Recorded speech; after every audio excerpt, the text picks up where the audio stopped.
Hello and welcome back to the Frogs of War podcast. I'm Anthony North. That's Russ Hodges. And it's been a terrible, horrible, no good, very bad week in TCU athletics. The Horned Frog football team competed in the national championship for about, half a quarter, and then ended up getting blown out 65-7 to Georgia. TCU basketball team dropped two kind of heartbreakers in the final minute. A lot of players leaving to the NFL, players transferring. Garrett Riley's headed to Clemson. We'll get into all of it, but it's been a tough week to be a Frog fan, Russ. Yeah, we're collectively slowly but surely crawling out of our holes. Some of us, I think, are still in those holes as we speak. Not going to lie, it was a difficult night, Monday night. Actually felt like I woke up Tuesday morning with a hangover. Like I felt depressed, upset, disappointed, so many things about the national championship game. But, there are going to be greener pastures ahead for TCU athletics. So nothing is all doom and gloom, but unfortunately, we do have a football game to discuss here briefly, so we will cover what we have to cover in regards to that. Yeah, and I guess we can just start by saying TCU did play in the national championship, and that is a huge accomplishment.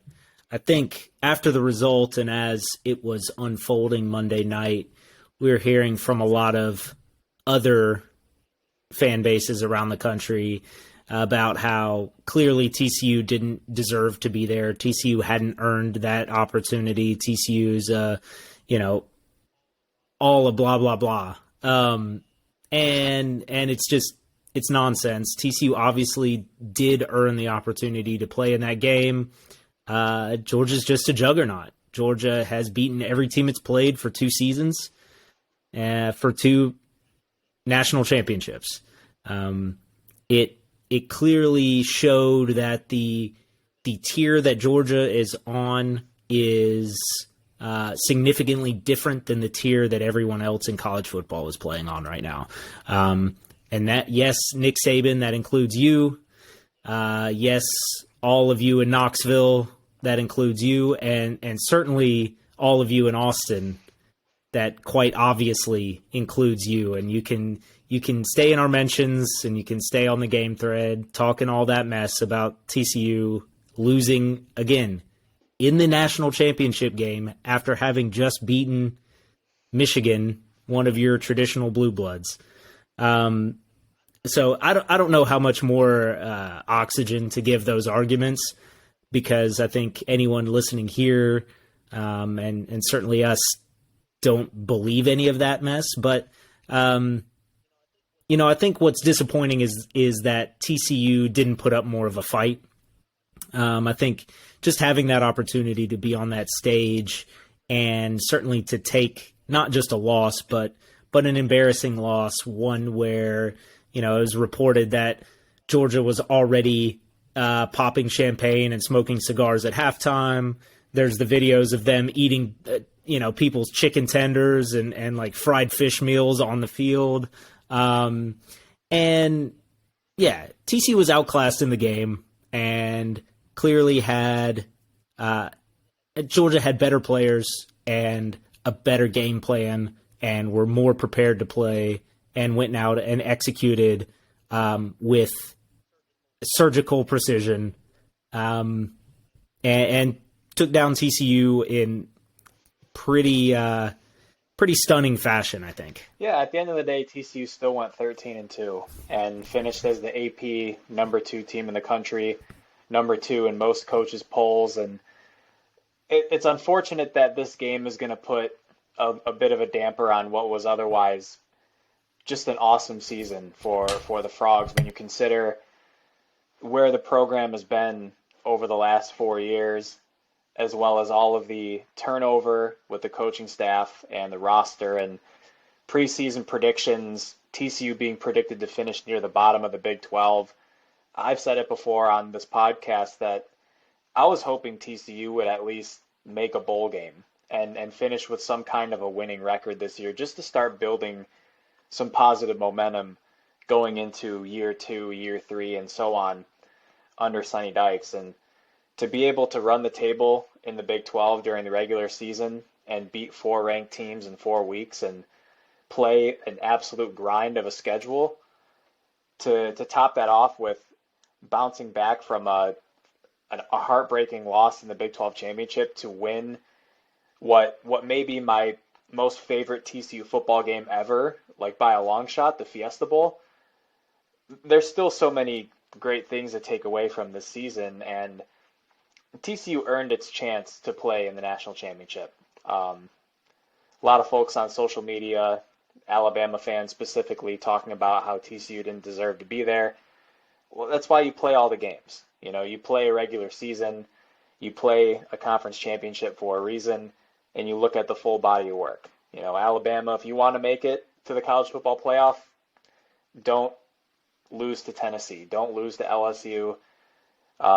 Don't survive against Texas in a low-scoring game. Like you said, these yeah, and Texas A&M as well. Absolutely, Survive. yeah. So, like you said, there are a lot of hypothetical scenarios and arguments that don't deserve a lot of our time or breath. But, one thing I will say, and you mentioned being disappointed with TCU not putting up much of a fight, and Sonny Dykes talked after the game about how perhaps the players were a little too overhyped for this game and they felt like they let the fans down. The big picture takeaway from me in this game, just the broadest picture, was Georgia looked like a team that had been there before. TCU looked like a team that was starstruck. I'm not going to say a team that was just happy to be there, because I think that implies a little too much. But, I think we talked about it a little bit before we started the podcast. Had TCU found a way to get some kind of positive plays later in the game, maybe this isn't so bad. I mean, you're getting blown out. It's the third and fourth quarter. Even if you're not going to win the game, go out there and try and make some plays. Be the last player to get a sack. Be the last team to score a touchdown. A lot of these players who are 5th year, 6th year players may not ever play a down of football again after that. Try to make a play for those guys. I think for me, I personally felt really let down and super disappointed with TCU's performance, because I felt like the Frogs, and I'm going to say this because I've always kept it real with you guys, and I'm a very honest person. I'm very direct and honest in the way I assess and evaluate things for people who know me. I felt like TCU quit at the end of the game. When I'm watching these plays on defense especially, and I see, Nook Bradford has a chance to maybe make a play in the end zone, and he stops running after the receiver, and it winds up being a touchdown. You have Mark Perry and Trey Tomlinson watching guys go right by them as opposed to coming in and trying to make the game tackle. You have Georgia's 4th-string running back coming in and carrying guys 10 yards past the line of scrimmage almost into the end zone. You have Georgia's backup quarterback coming in on a 4th down and 5, and they're going for it up by a billion and converting. On offense, you have linemen that they're getting turned around like turnstiles. You have Amari DiMercato on one play. He's set back there to pass protect, and edge rusher just goes right by him. He doesn't see him, and Max Duggan takes another hit. He took so many hits in this game, and it was bad. Like, I almost felt like the players should be ashamed with how they closed out the game. And yeah, it's 65-7 is the final score, and it's one thing to get beaten up by a vastly superior opponent, but it's another thing to go out there and just fold. And TCU throughout the season, they beat up Iowa State, they beat up Oklahoma, they beat up Tarleton State pretty badly. But you look back on those games, and I never really felt like Iowa State quit. They were just vastly outplayed by a superior opponent. Oklahoma, you lose Dylan Gabriel to an injury. Davis Bevel, God bless him, comes in and just can't get anything done. Tarleton State, that's an FCS team. That result's pretty, expected. This was the first time all year that TCU was on the receiving end of a paddling. And the response from TCU, particularly in the fourth quarter, there wasn't a single play or really a single individual performance from anybody in this game where you can look back on it and say, you know what, they lost badly, but that player really showed me something. Or that sequence of plays, that drive is something that next year's group can really build on as we get ready for 2023. Maybe I'm out of line for saying it. I know I'm not in that locker room. I'm a guy doing a podcast, writing for a TCU fan website, but I don't know what else to say. I mean, I felt like the players gave up. I felt like they quit, and that's why I was so disappointed and so let down by the game.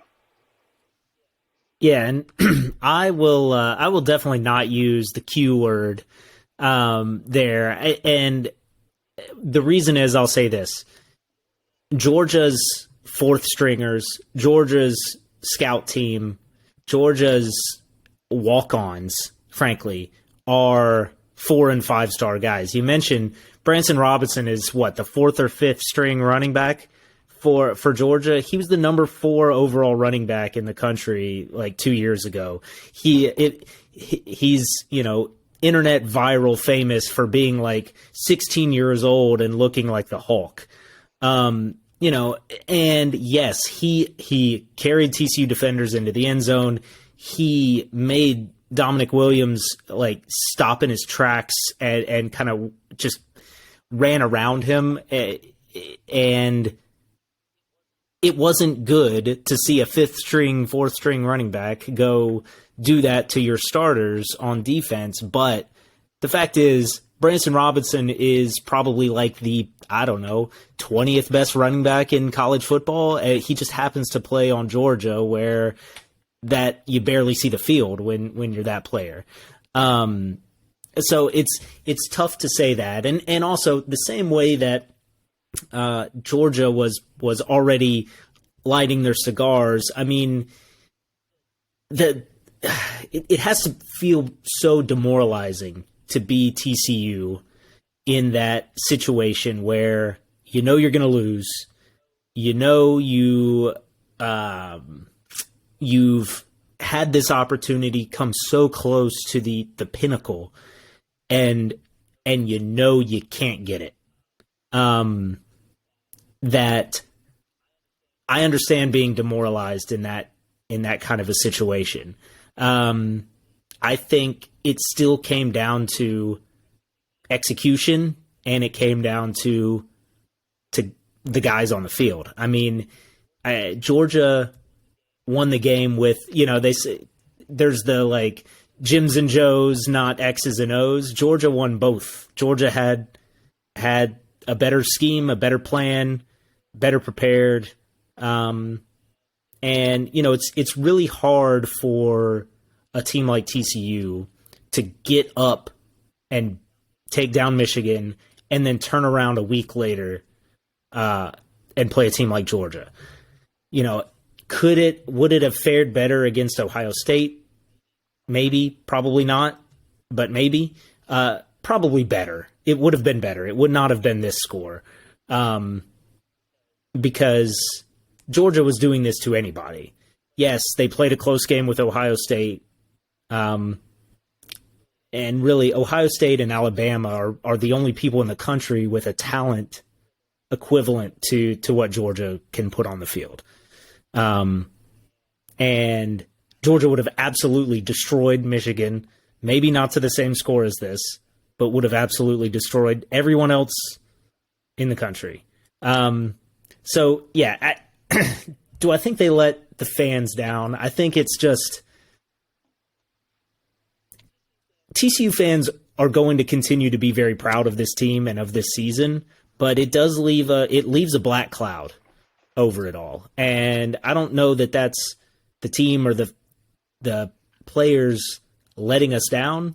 I think it's just it's a buzzsaw. I mean, it's not like one of those seasons where Ohio State in 2014 sneaks in over TCU into the playoff and gets to play Oregon in that final game. Those are two really good teams, very strong teams, but Oregon was not a juggernaut like this Georgia team is. And, you know, I said it in our staff predictions of, and, you know, I was trying to be positive, but I said, like, Georgia is the boogeyman. Georgia is the monster at the end of the book. All of the, you know, they're hiding under the bed waiting for you to snatch you away. They're an unstoppable force. And, you know, I kind of believed that there was going to be some magic from TCU. There just wasn't. And I guess the other thing I'll say on it is the stars matters, guys. The blue chip ratio. A lot of dancing on the grave on TCU this week. And I think it's just this one data point doesn't prove your point. Yes, it proves the point that TCU didn't win the national championship, but you were wrong 13 other times this season. You were wrong against Texas. You were wrong against Oklahoma, wrong against Baylor, wrong against Oklahoma State. You can't be wrong every time that TCU's going to lose, TCU's going to lose, TCU's going to lose. And then they finally do. I told you. TCU's a fraud. Now they're a fraud. I told you. I don't know. I think TCU did plenty to make Frog fans proud this season. Yeah, TCU definitely proved doubters wrong throughout the year. I mean, you talk about coming into this game, heavy betting underdog against Michigan, betting underdog against Texas. TCU wins both of those games, and the development of some of the players throughout the season, particularly Max Duggan, and the immediate impact that all of the transfer guys made, from Josh Newton to Johnny Hodges to Alana Lee, who we'll talk about later on in this podcast, to Jared Wiley, a player like Amani Bailey, who I think could potentially be a big-time contributor next year. It's very difficult to find so many players at so many different positions to come into a new system and play at a high level right away. And for the Frogs to find that symmetry, I guess would be the word for it, on all three phases, and just find different ways to win every week. I think that's what I enjoyed the most about this season, is that particularly toward the end of the season, the second half, and we talked about it a few weeks ago, I kind of called it the grind when they had that stretch of 3 road games in 4 days, or three road games in 4 weeks, and it felt like every week it was a different way to win, whether it was a really strong fourth quarter, or big plays in the passing game, or the hypno-toe it in a hurry field goal, or finally getting that huge statement win against Iowa State and making it into the playoff, which hopefully washed away some of those 2014 nightmares for some Frog fans. But you know, I think for this college football playoff, it's kind of interesting because the Fiesta Bowl was just such an unbelievable game for a college football fan, but also as a TCU fan. And then you have the national championship, which I'll be honest, I'm pretty much wiping this game from my memory after this podcast. We're going to talk about it in a little bit more depth, but the Fiesta Bowl is the game that I'm going to remember for a very long time, and I think TCU fans will also remember that game for a very long time. Yeah, we'll get some distance from this one, and it'll be forgotten. It'll only be remembered by Georgia fans as a celebration of their dominance, and by TCU haters who weren't in the game and never could have been in the game because they're not any good. So, yeah, I guess we can – there's not a whole lot of analysis on the football game. I mean, it came down to one team was much better than the other team on Monday night. But just to get into it a little bit, I mean, after Max Duggan scored to make the game 10-7, I mean, TCU looked terrible to start the game. Duggan looked terrible to start the game. Stetson Bennett walks into the end zone from 21 yards out. Georgia's already romping. Darius Davis fumbles, but the defense there gets a stop, and it's just a field goal. So it's Georgia's up 10-0. TCU goes on a drive, culminates in a touchdown. There's the bomb to Darius Davis, 60 yards, gets him down there close. DeMarcado has a couple of really nice runs, and then Max punches it in, and it's like, all right, here we go. Game on. We're settled in. Everything's fine. Defense has got to stop. Offense has scored. Now it's game time. And from there, I don't know. TCU did kind of fold and just disappear. And that's the power that Georgia has. And really, put some respect on Stetson Bennett's name. He had an excellent game.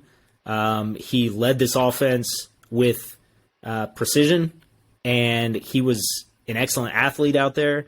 I don't know if maybe TCU underestimated how good he was as a runner, and when he's throwing to Brock Bowers, I mean, it's unstoppable. Bowers is he's just too good, and TCU's defense is specifically it's one of the biggest Achilles heels for TCU's defense is Brock Bowers, is a tight end who's so elite in space and sure-handed and just an amazing athlete. So, I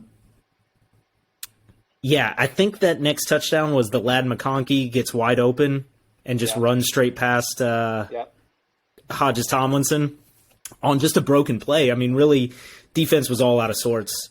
They appeared to not have the right players on the field, or the players that were there didn't know what the call was. Nobody was in the right place, and it was a touchdown right from the snap.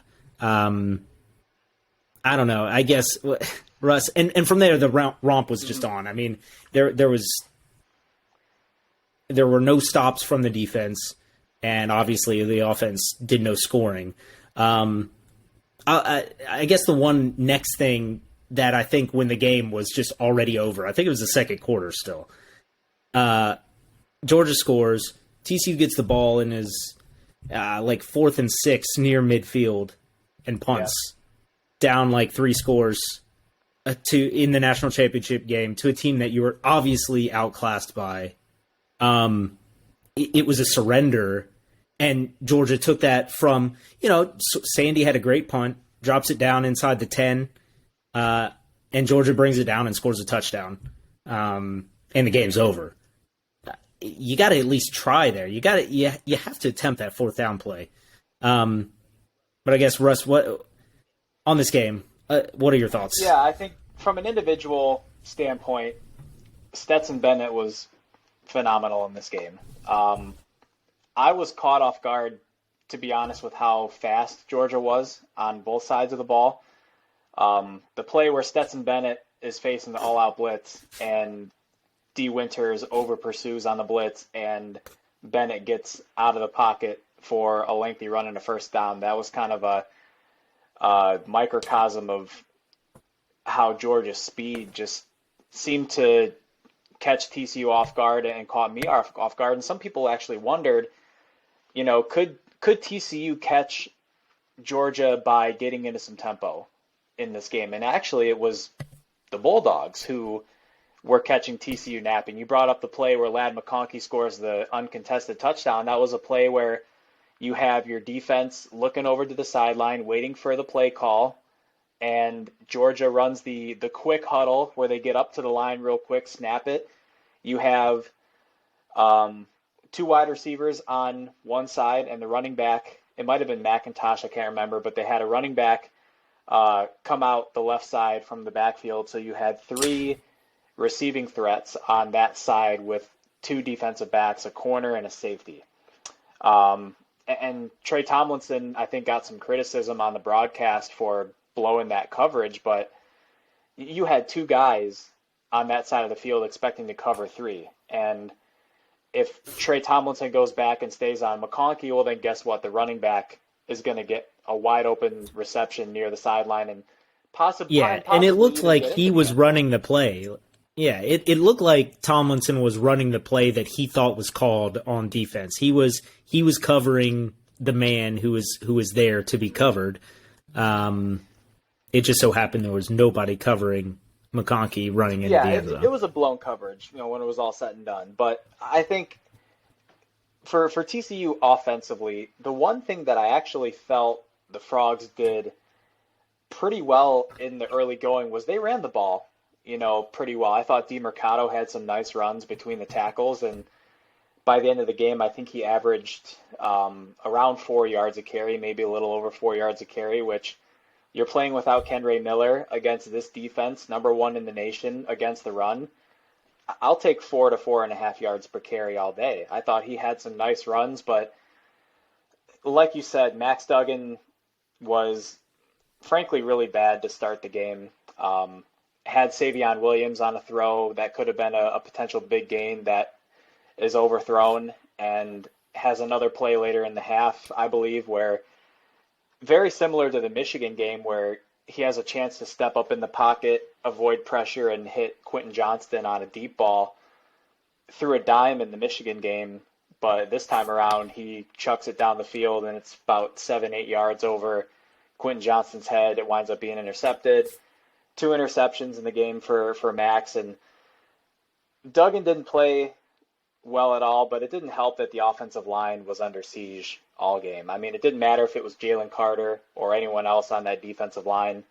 Poor Wes Harris seemed like he was getting his back turned to the quarterback practically all game long, but the offensive line was not able to hold a pocket in this game. Duggan struggled.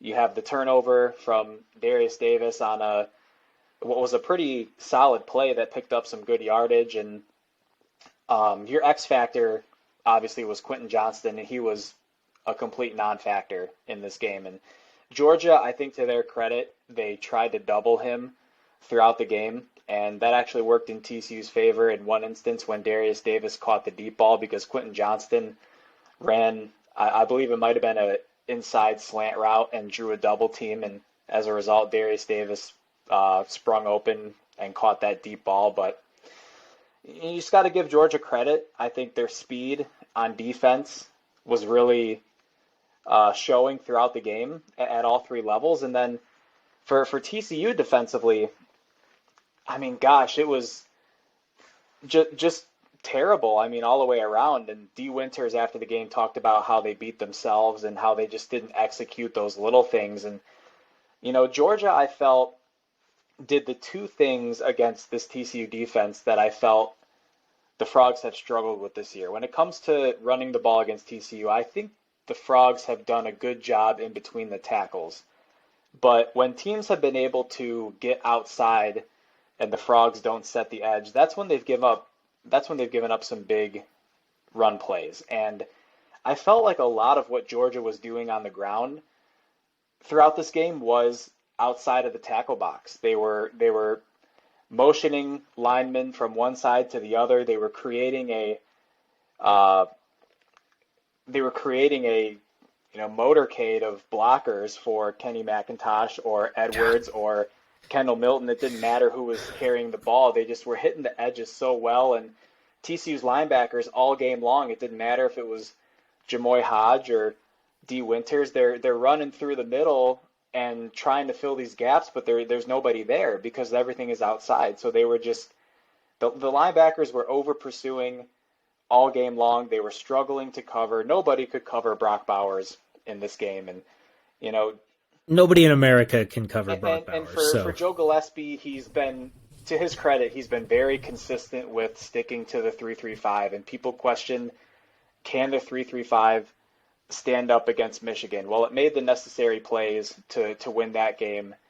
I felt like in this game, when you're primarily playing zone defense and pass coverage against an elite tight end like Brock Bowers, as you mentioned, it's just it's a horrible matchup, and it didn't matter if it was Nook Bradford or a linebacker or any other Oh, safety. was it Abe Kamara? One of Abe them was Abe Kamara, Kamara, yeah, I think. on That the was a tough touchdown one. pass, and that's a play.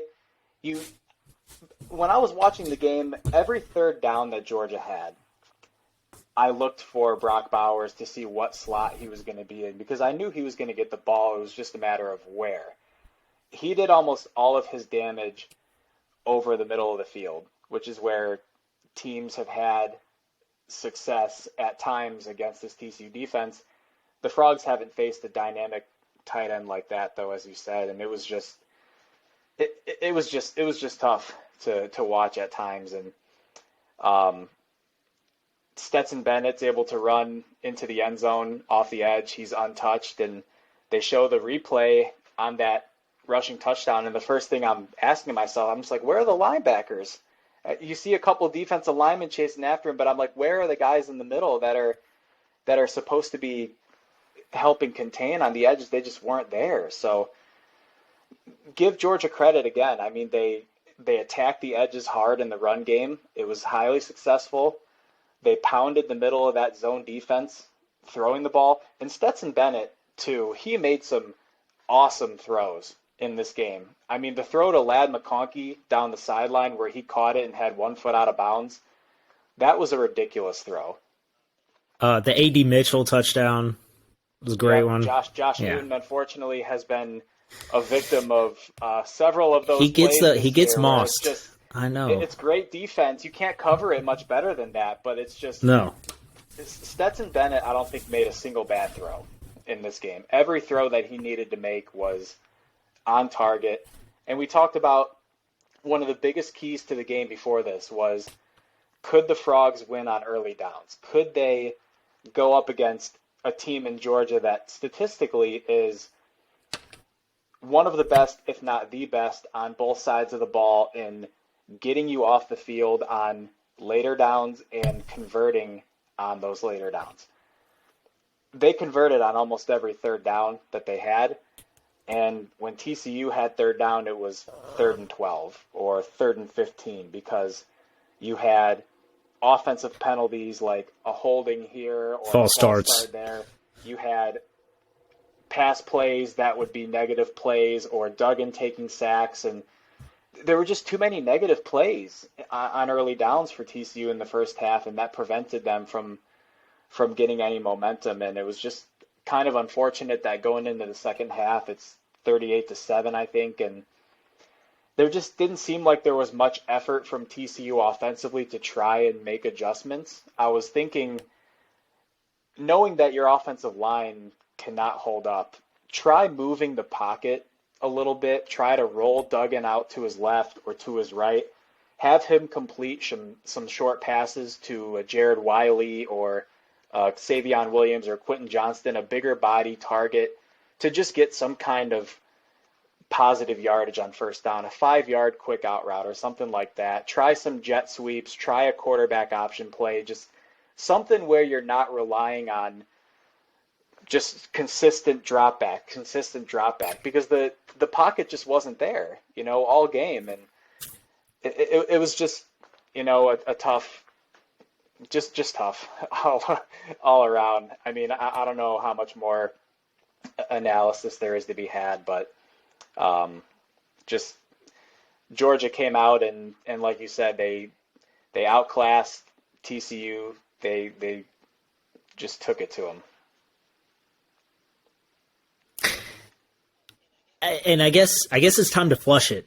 Frankly, I think it's time to put that game at least away and maybe just think about it's a long off season. There's already been quite a bit of news going into the off season, but it's a long off season and we'll see where things stand come September against Deion Sanders and the Colorado Buffaloes. I think it's going to be very interesting. I mean, they've obviously built a roster there, a rebuilt roster. So TCU's going to have to come with it all off season to make sure to be ready for, Target will be fully on the Horned Frogs back all of next season, and everybody's going to be out for blood trying to take the Frogs down.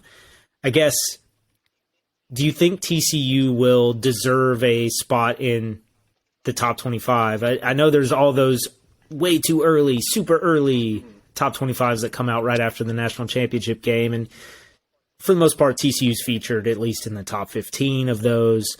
How do you feel? Is that appropriate? Should TCU remain in that area of the top 25? Oh yeah, absolutely. I mean, I've seen some predictions that have even had Oklahoma in the top 25. So if you're going to put Oklahoma up there, you might as well put the Frogs up there too. I think top 10 or top 15 might be a little too much. I'm predicting somewhere in the 15 to 25 range. I think when you consider the amount of big-time players that are already declared for the draft or that are likely to declare within these next few weeks, and we'll probably talk about it at some point on another podcast, but there are going to be a lot of changes, particularly on offense. You're going to be losing likely 3 of your 5 starting offensive linemen. You have 2 tight ends that are a senior and Garrett Riley, a redshirt senior, and Jerquarius Spivey. They might both be gone. Quentin Johnston, we know, is going to go to the NFL. Kenray Miller might be going with him. We know Max Duggan is going. So a lot of guys that maybe didn't get a lot of reps this year or any reps at all are going to have to start next year and play well if TCU wants to have close to the amount of success that they did this year. And also on defense, I mean, Trey Tomlinson, D. Winters, Dylan Horton, I think those are all guys that will be drafted at some point in the 2023 draft. And you have some rotation guys on the defensive line that are going to be on their way out as well. So some turnover over on that end as well. And the new transfer additions that are going to be coming in, you have to see how they fit in. So my prediction would be somewhere in the 15 to 25 range. That would be fair for me. Yeah, I think it'll be a really challenging season to see how you do it when you're from the top and needing to prove folks right that you're deserving to be a good team. I mean, I don't know that TCU should be the favorite to win the Big 12 next season. I'd probably give that to Kansas State and then maybe Texas too, maybe Oklahoma, then TCU. I don't know. We'll get into all of that, but it'll be a really intriguing season too as we welcome the 4 new teams into the conference. See how the schedule ends up looking. Lot to happen in the upcoming off season. With that, we've had some portal news.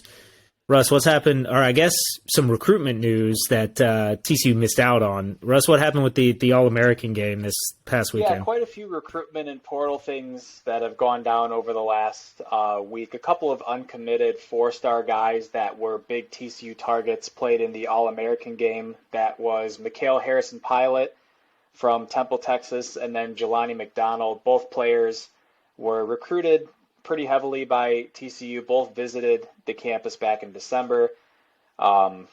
Mikhail Harrison-Pilot did commit to Houston, and Jelani McDonald committed to Texas. And I think those were the 2 favorites, I guess you could say. It wasn't a super huge surprise for either of those guys. I think it probably would have been a surprise if one of them picked TCU, especially Jelani McDonald. I think he was crystal balled to Texas for a while.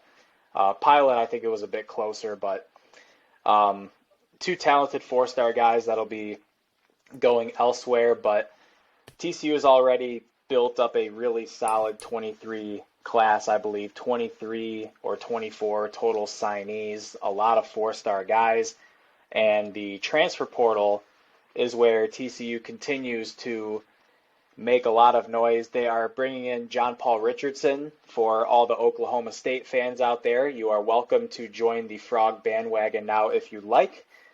John Paul Richardson was really, really solid for Oklahoma State this year. Had over 500 receiving yards, almost 50 catches for a team that it was like a quarterback carousel every week. You didn't know what you were getting, whether it was Spencer Sanders or Garrett Rangel or even Gunnar Gundy, son of Mike Gundy, the head coach. But John Paul Richardson was really consistent, had a phenomenal catch against the Frogs where Josh Newton, as we mentioned before, was I was going to say, poor Josh Newton. Was mossed. They may now be teammates, though, next season, but this will be a really nice addition for the Frogs. He's the 6th transfer addition in this class, the first non-SEC guy. I talked in the bonus episode about Trey Sanders coming in from Alabama. 3 Alabama guys coming to TCU, as well as Avery Helm, the corner from Florida, and Jack Beck, the wide receiver from LSU. So John Paul Richardson going to give the wide receiver room a pretty notable boost. But there is one more transfer to talk about, and this could be the first of maybe a couple other dominoes for the Frogs, and it's Sam Jackson, the former 4-star recruit who competed for the starting quarterback job this season with Chandler Morris and Max Duggan. Drew a lot of praise in camp for his play. He's a big-time athlete, extremely athletic. You could see it in how he ran the ball earlier this season, rushed for 2 touchdowns in game action earlier this season. Unfortunately, he entered the portal on Tuesday, and yesterday it was revealed that he is transferring to Cal Berkeley. And Cal, I believe both of their top 2 quarterbacks from this season are in the portal. So Sam Jackson's going to have an opportunity to go out there in the Pac-12 and compete for a starting job right away. It's a bummer, not going to lie. Sam Jackson from Naperville, Illinois. Shout out Naperville Central High School. Again, I give the Illinois high school players a shout out whenever I can. Super athletic guy, and kind of a bummer. I was really looking forward to seeing him develop at TCU, but it's just one of those things, especially at the quarterback position and in this transfer portal era, that if there is an opportunity to go play elsewhere, and he will be a redshirt sophomore next season. So playing time at TCU next season may have looked pretty slim. So he is heading out west. So best of luck to Sam Jackson. Is there a potential replacement waiting in the wings? Well, there might be, because Walker Howard, who is a former big-time 4-star recruit, fringe 5-star quarterback prospect, went viral in that LSU recruit video with Brian Kelly. I was just about to say Les Miles. Gosh dang it, he ain't Les there anymore. Miles. Brian Kelly throwing the L up, dancing with our guy Walker Howard.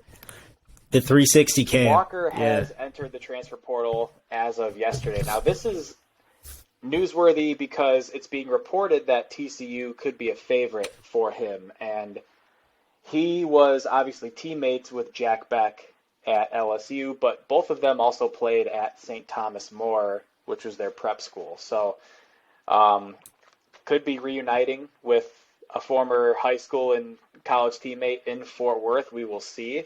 Would be a huge addition for TCU's quarterback room. Sonny Dykes mentioned a little while back that he was looking to add a quarterback to the room at some point this offseason in the portal. I know one name that was brought up was Sawyer Robertson, the Mississippi State transfer. He has since committed to Baylor, so he will be competing for the starting quarterback job at Baylor, and we will wait and see if any more news comes our way about Walker Howard. But that is all the latest recruitment and transfer portal stuff. Just a little update on the recruitment stuff. I believe February 1st is National Signing Day, so we will find out for sure by that date whether or not TCU adds any more players. I know Warren Roberson was a 4-star safety, the only player in TCU's 2023 class that did not sign early. Not sure where they stand with him, but more to come in the next few weeks for TCU in the portal and on the recruiting trail. Yeah, and I think the early portal period ends next week as well.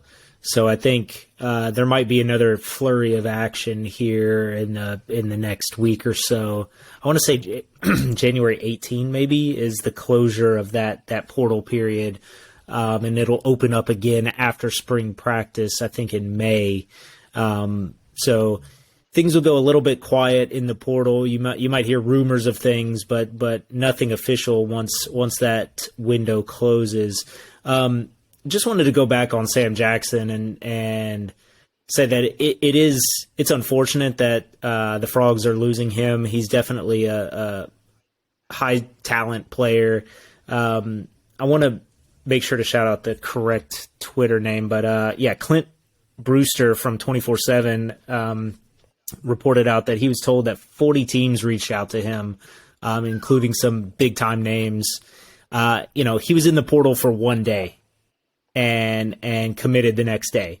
So a lot of action for Sam Jackson's to get his commitment, and I think Cal is there's certainly a lot of Cal people who have no love lost for Sonny Dykes and kind of his poor performance as the coach there.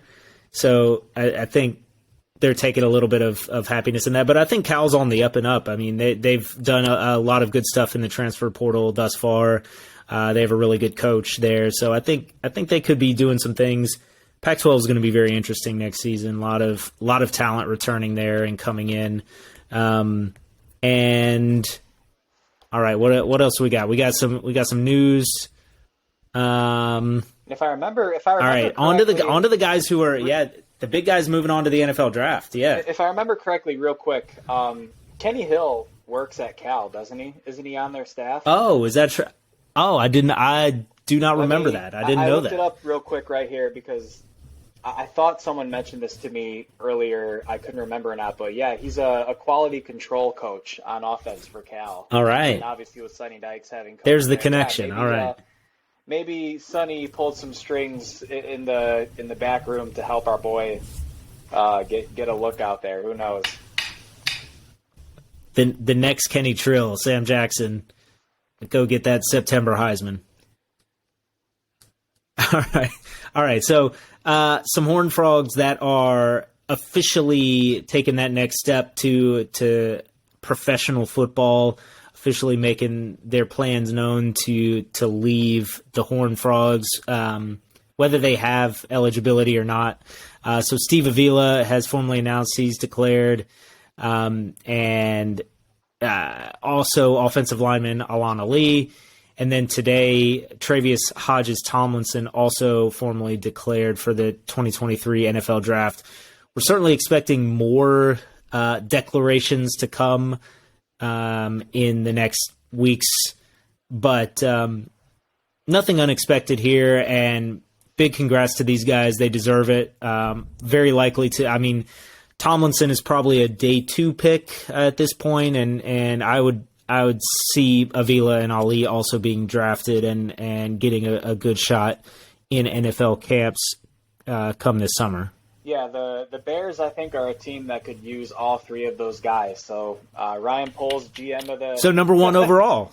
Number 1 overall, Poles, Travius Hodges-Tomlinson. The Bears need a wide receiver. They need some interior linemen, and they need a corner who could potentially be a nickel guy. So just scoop up all of our Frogs, and you'll gain a lifetime supporter in me. No, but looking at these guys here, Steve Avila has just been so solid throughout his career at TCU, and a guy who has primarily played center, but he's played every position except left tackle for TCU since he's been with the team. And for a guy with his size at 6'4", 330 to be that versatile, to be a consensus All-American this year, as well as a 2-time AP All Big 12 first team. And for a guy who you could even argue he was playing out of position this year, because you bring in Alana Lee, who I think honestly is probably the most underrated, underappreciated of the transfer portal additions this year. You know, guys like Josh Newton and Johnny Hodges and Jared Wiley, their stats jump off right away. All of those guys are incredible players in their own right, but for Alana Lee to come in, another guy who played all over the line at SMU, to come in. He was a second team All-American Athletic just last year, and he went from second team All AAC to first team All Big 12 in the span of one season. And for him to come in and play center and basically be the quarterback of the offensive line, working with a coaching staff that he had familiarity with at SMU, that allowed TCU's offensive line to get almost double better because you were able to shift Steve Avila over to left guard. So that filled a huge hole at left guard, and then you got super consistent high-level play at center. So what those two guys, Steve Avila and Alana Lee, did for TCU's offensive line this year was awesome to watch. And I hope both of those guys go to a team where they can compete to play right away. Trey Tomlinson, really curious to see what his role will be at the next level and how NFL scouts see him, because as great as he is, and he's a three-time All Big 12 first-team player, he's been a starter at TCU for 4 years. Obviously, the bloodline, being LT's nephew, he's lived up to his name throughout his collegiate career, that's for sure. But with him being 5'9", having struggled at times against some bigger receivers, some of those 6'3", 6'4" type of guys, I wonder if he could be like a nickel corner or almost maybe even like a free safety at the next level. I know he played a little free safety last year because of all the injuries. He was forced into it last year, yeah. And I think, listen, in the NFL, in this era of the young quarterbacks and teams throwing the ball and scoring more points, you need more cornerbacks. It's a super premium position on defense along with edge rushers. So I think a team that needs a third cornerback to run a lot of nickel stuff can definitely look at a guy like Travius Hodges-Tomlinson, and I think he'd be good enough to come in right away. I don't know how much experience at the college level that he's gotten in the slot, but I could see him doing whatever role he gets and doing it really well. So, like you said, congratulations to all three of those guys on just a great career at TCU. Yeah, certainly. And Tomlinson will be playing in the East-West Shrine game, which is similar to the Senior Bowl, but maybe not quite as well known. But it's played in Las Vegas, and it's for seniors, and it's one of those showcase games.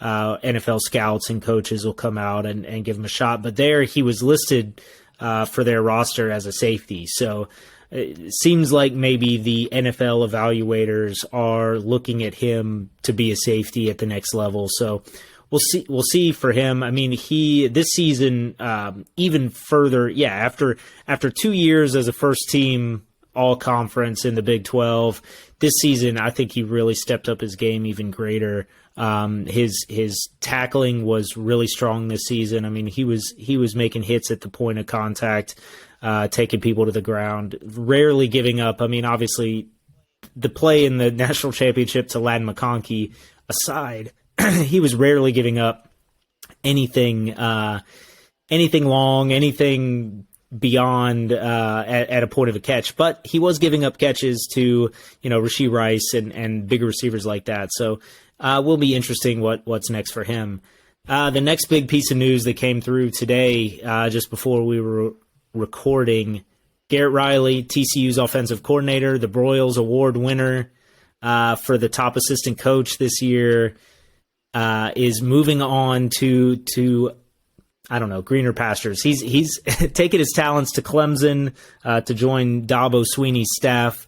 Clemson fires its offensive coordinator and brings in Garrett Riley to take that job. So I know it's considered a lateral move. It's the same title, but I think it's going to be a big pay raise for him and a big opportunity to show what he can do in another conference. I think it was pretty widely reported that Riley was one of the top targets for Jimbo Fisher at Texas A&M for that role that was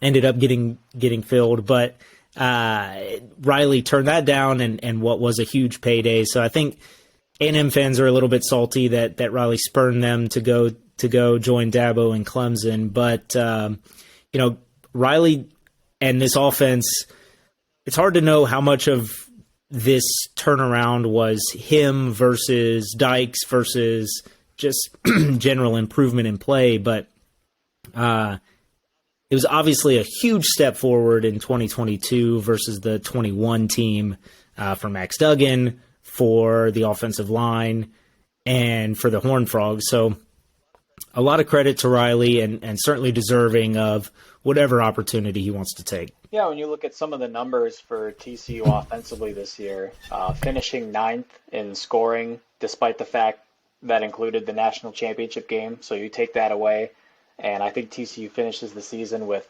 over 40 points per game. TCU scored the 3rd most points in all of college football this year. I can't remember which two. I think it was Georgia and Tennessee were the only 2 teams that scored more points on the offensive side than TCU. And for Garrett Riley, he was also the quarterback's coach in addition to being the offensive coordinator. So I'd like to believe that he played a role in helping Max Duggan with his development. And I think that Max Duggan, when you watch the tape, really did turn a corner in terms of just his confidence and some of the throws that he made. And the production obviously stands out right away as compared to his other 3 seasons at TCU. So, congratulations to Garrett Riley and wish him the best of luck at Clemson. I think he's a guy that, like his brother Lincoln, wants to be a head coach someday, and this could be, the next step to potentially achieving that goal of becoming a head coach at a Power 5 program like his brother. So, like you said, we'll find out as we go into next year, obviously how much of an impact that Garrett Riley had. I know his play calling frustrated me a little at times, but I think all in all, he did a really good job and was definitely deserving of that Broyles Award. And, Sonny Dykes, for a guy who's only been at TCU for a little over a year, having 4 assistants already poached, I guess I take that as a backhanded compliment when you consider the guys that he has brought in and where they have gone afterward. Rashad Samples goes to the LA Rams. Chidera Uzo-Diribe goes to Georgia to help them win a championship. Garrett Riley's heading to Clemson now, and Brian Carrington gets a promotion to go to Arizona State to reunite with Rashad Samples out there. So I trust Sonny Dykes at this point as a CEO as much as I do as a head coach, and as someone who has been on the record saying that he wasn't a huge fan of the Sonny Dykes hiring when it first came out.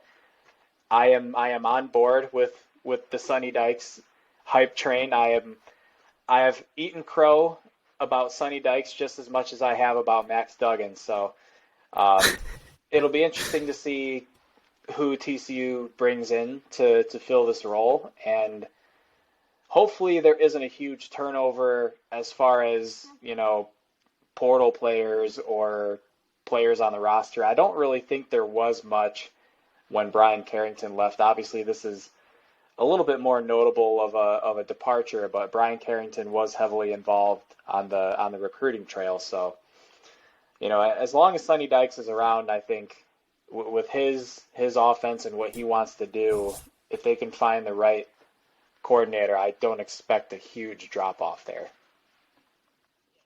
Yeah, and you want your coordinators and the assistant coaches to be getting pulled to new opportunities. It's a sign of success. I think it's unfortunate to lose somebody after just one season, but it's just a sign that Dykes has the right guys and hopefully can bring in the next right guy to fill this role going forward. Will be interesting to see how quickly that role gets filled. Surely Dykes has been on the lookout as Riley's name has been floating around for head coaching opportunities at G5 level, and certainly these big time, high dollar offensive coordinator positions. So I'm sure we'll see something relatively soon on that, and will be exciting to look forward to. Some less exciting things to look forward to. Man, TCU basketball, the last 2 games since we last talked, really rough go with things. Well, I'll say this. TCU looked mostly good in these games at times, but dropping a last-second buzzer beater after taking the lead late against Iowa State on, what was that, Saturday last week, and then here on Wednesday, 18-point lead blown in Austin against number 10 Texas. Huge opportunity missed for the Horned Frogs. And I don't know. I watch these games. We can talk about them. I think it's just this league is so tough where you can have those 2 games the week prior where you're feeling so good, where you get the big comebacks and you get the big close wins at the end over Texas Tech and Baylor, and then you come back the next week and you have to face again 2 top 25 teams, and you're right there with them, and you're not able to get those wins. I think the Horned Frogs are still in plenty fine shape. It's just in this conference, there's no night off. TCU already this weekend back in Shawmire has Kansas State, who is on an incredible roll and is up to, I think, number 11 in the country, and will probably keep climbing regardless of the result this weekend. So Big 12 basketball is the best in the land, and it makes every single game kind of just a heartbreaker or a big sigh of relief if you can come out with a win. Yeah, the margin for error in this conference is almost zero. I mean, in each of these games there was, and honestly in the Texas game, TCU didn't even shoot the ball poorly at all. I want to say they shot 50% from the field and possibly over 40% from 3-point range. And like you said, 18-point lead, you're up 42-29 at halftime, but it was just a couple bad turnovers down the stretch and a few missed free throws here or there that really killed the Frogs. And when you're playing a number 10 team on the road in that much of a high-level game, just those small mistakes are going to really hurt you. And in the Iowa State game, give that player credit for hitting a huge shot. Damian Baugh had a pretty good closeout on him. The kid just hits a tough 3-point shot.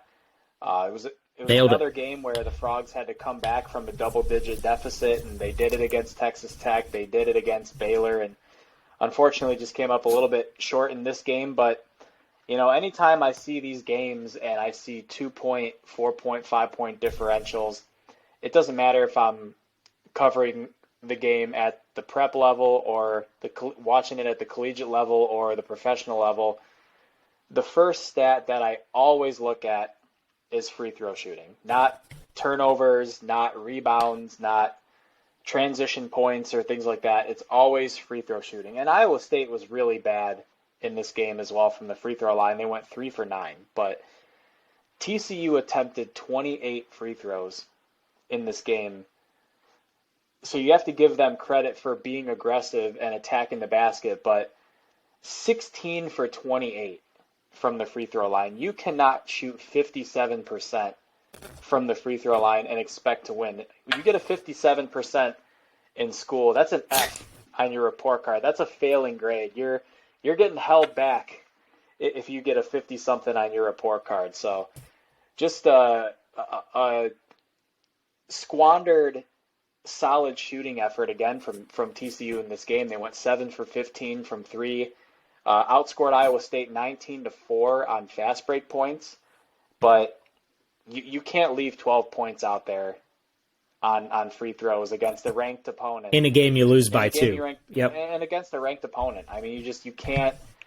And those are the kinds of things, too, when it comes to the NCAA. At home, too. It's not even like it's the environment or, fans going crazy, waving their arms, yelling at you.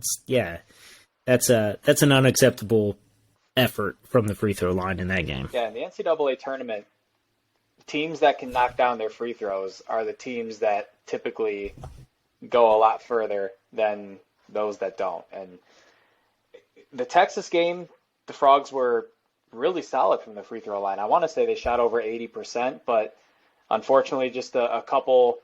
Damian Baugh had a 9-point, 10 assists, 5 rebound game, but struggled a little bit with turnovers in this game, and from the field as well, finished only 3%. 2 charges. I think he had at least 2 charges that were frankly pretty questionable watching the game, but maybe that's my purple glasses on.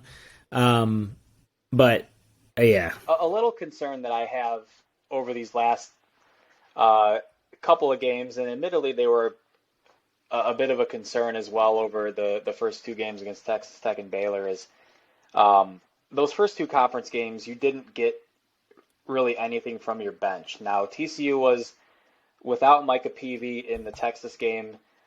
They have gotten some really solid contributions from Jacoby Coles and Xavier Cork over the last couple of games. Peavy doesn't sound like it's going to be anything serious. I'd imagine he'll be back soon. But, part of me wonders, I think back to last year, Jamie Dixon primarily had a 9-man rotation with Peavy, Cork, Coles, and Farabello coming off the bench. And obviously Farabello transferred to Creighton. In comes Rondell Walker from Oklahoma State. You have Shahada Wells in his second year with the program coming back from injury.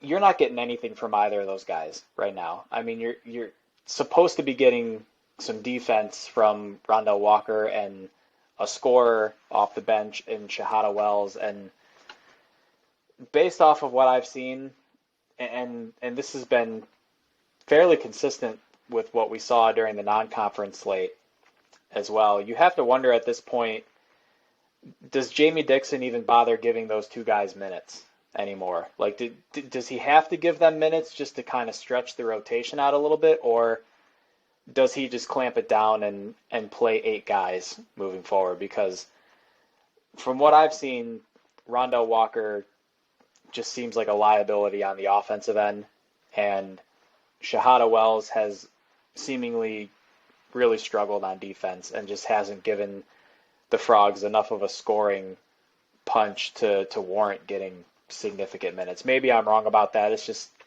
an observation that I made. And no, can't argue with that analysis. I mean, it's been some of those possessions when Miles is on the bench, particularly if there's times where Miles and Ball are on the bench. It's just really, really rough out there on the offensive end. It's a tough scene. And in this Texas game, I mean, Ball played 35 minutes, Miles played 32 minutes, Miller played 34.